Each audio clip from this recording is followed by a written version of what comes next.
अब जैसे क्या बताना चाहते हैं कि आप जी जैसे अब वर्तमान में प्रत्येक भक्त जो भी नर या नारी परमात्मा की भक्ति के बिना टिक नहीं रहा, टिक ही नहीं सकती आत्मा, क्योंकि इसको भगवान की जरूरत है। और जब से ये उससे बिछड़ी है उसी समय इसको इसका एहसास हो गया था कोई बहुत बड़ी अनमोल वस्तु गुम होगी तेरी।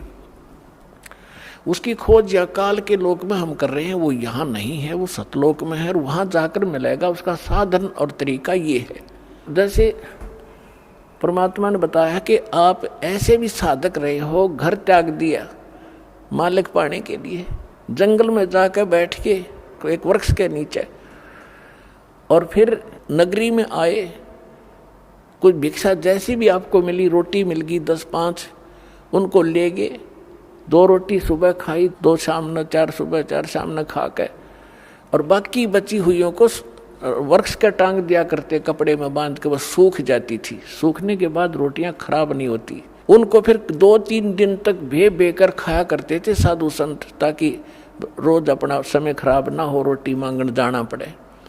तो परमात्मा कहते ऐसी भी तूने साधना कर ली, लेकिन फिर भी काल के जाल में फंसा रहा।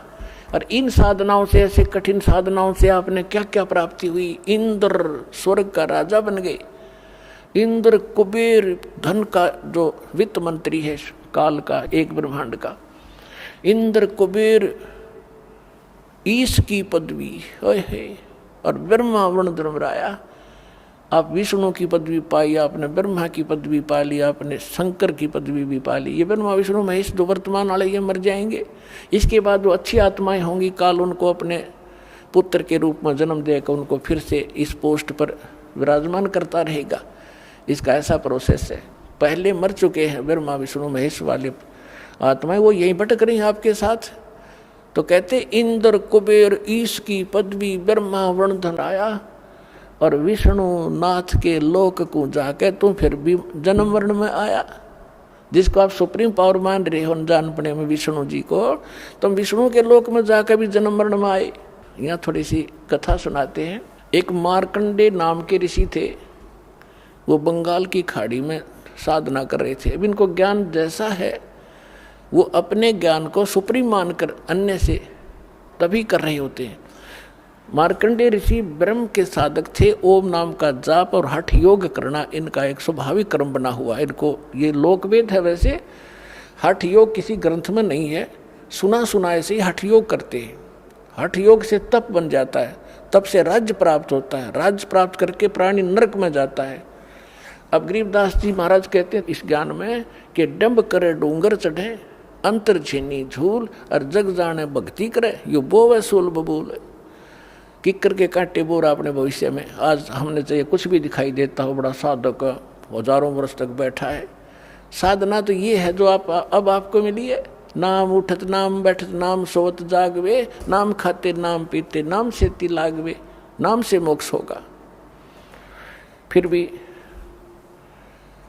मार्कंडेय ऋषि साधना कर रहा था। इंद्र जो है स्वर्ग का राजा, 72 चतुर्युग तक उसका शासन काल होता है। ब्रह्मा जी के एक दिन में 14 इंद्रों का शासन काल पूरा हो जाता है। 14 इंद्र। तो इंद्र की जो पदवी प्राप्त होती है वो यज्ञ से, तप से प्राप्त होती है। तो इंद्र को एक और हिदायत दी जाती है स्वर्ग के राजा को, यदि तेरे शासन काल में 72 चतुर्युग में यदि किसी ने इंद्र की पदवी प्राप्त करने योग्य तप साधना यज्ञ धर्म कर लिया, तो तुझे पद रहित करके उसको पोस्ट दे दी जाएगी। उसको ये साधना ना करने देना, उसको खंडित कराना, ये तेरी जिम्मेवारी है। तो उसको चिंता बनी रहती है कि तेरे शासन काल में इंद्र को कि कोई ऐसा तप ऐसा यज्ञ ना कर ले जिससे तेरी पदवी को खतरा हो, तुझे पद से हटाया जाए। राज के लिए तो ये लाखों सैनिक मरवा देते राजा लोग, और उस तो फिर राज कैसे छूटे इन पे। उसको चिंता बनी रहती है। वो अपने देवताओं की ड्यूटी लगाता है, तुम इधर भटकते रहो, तुम इधर जाओ, को तपस्या कर रहा हो तो मुझे बताओ। तो उसको पता चला कि बंगाल की खाड़ी में एक मार्कंडे नाम के ऋषि बहुत वर्षों से साधना कर रहे हैं। उसको चिंता हुई कि यदि मार्कंडे ऋषि ने तप पूरा कर लिया तो तेरी इंद्र की पदवी को खतरा होगा। तो उसने एक उर्वशी भेजी उसको, उसके खंडित कराने के लिए उसके तप को, और उर्वशी को ऐसी सिद्धियां दे दी कि उसने वहां जाकर के बसंत जैसा वातावरण बना दिया। और वहाँ अपने आप ऐसे सुरीले घंटियाँ बजने लगी जैसे साजबाज बजते हैं,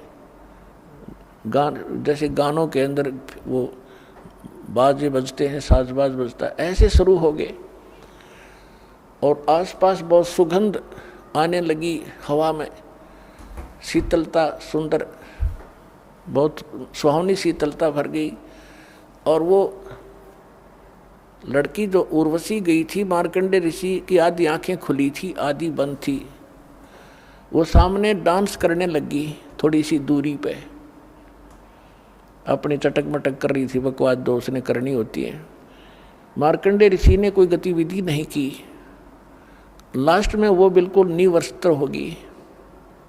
तब मार्कंडे ऋषि ने कहा कि हे बेटी, हे बहन, हे माई, आप यहाँ किस उद्देश्य से आए हो? आप अपने वस्त्र पहनो। अब वस्त्र पहनकर वो कहने लगी कि हे मार्कंडे गोसाई, इस बनखंड के अंदर जितने अन्य तपस्वी थे वो तो मुझे देखकर ही डामाडोल हो गए, उनकी तो मन की दशा खराब होगी। लेकिन आपकी समाधि कौन से लोक में थी जो आप डगमग नहीं हुए? मार्कंडे ऋषि ने कहा कि जहाँ मेरी समाधि थी वहाँ पर तेरे जैसी सुंदर औरतें तो उन नाचने वालों की नौकरानी थी, मैं तुझे क्या देखूं? अब वो कहाँ समाधि लगाए बैठा था? ब्रह्मलोक में। पुण्यात्मा दास बहुत बार आपको बता चुका है, फिर भी बताते रहेंगे, क्योंकि प्रत्येक सत्संग में नए स्टूडेंट भी होते हैं। ये जितने भी लोक हैं, शिवलोक, विष्णुलोक, ब्रह्मा का लोक, ब्रह्मा जी का लोक, देवी का लोक, ब्रह्मलोक जो इसमें काल की अलग व्यवस्था है, ब्रह्मलोक, या गणेश जी का लोक, ये सब एक रेस्टोरेंट टाइप हैं। इन्होंने वहाँ अपने प्रत्येक लोक में रेस्टोरेंट बना रखे हैं। जैसे हिसार में रेस्टोरेंट है, तो रोहतक में है, चंडीगढ़ में है, दिल्ली में जो रेस्टोरेंट हैं वो इनसे बहुत सुपीरियर हैं, अच्छे हैं। बम्बई में रेस्टोरेंट है तो उनके चार्जेज भी ज़्यादा ही होते हैं और बकवाद भी ज़्यादा ही होती है।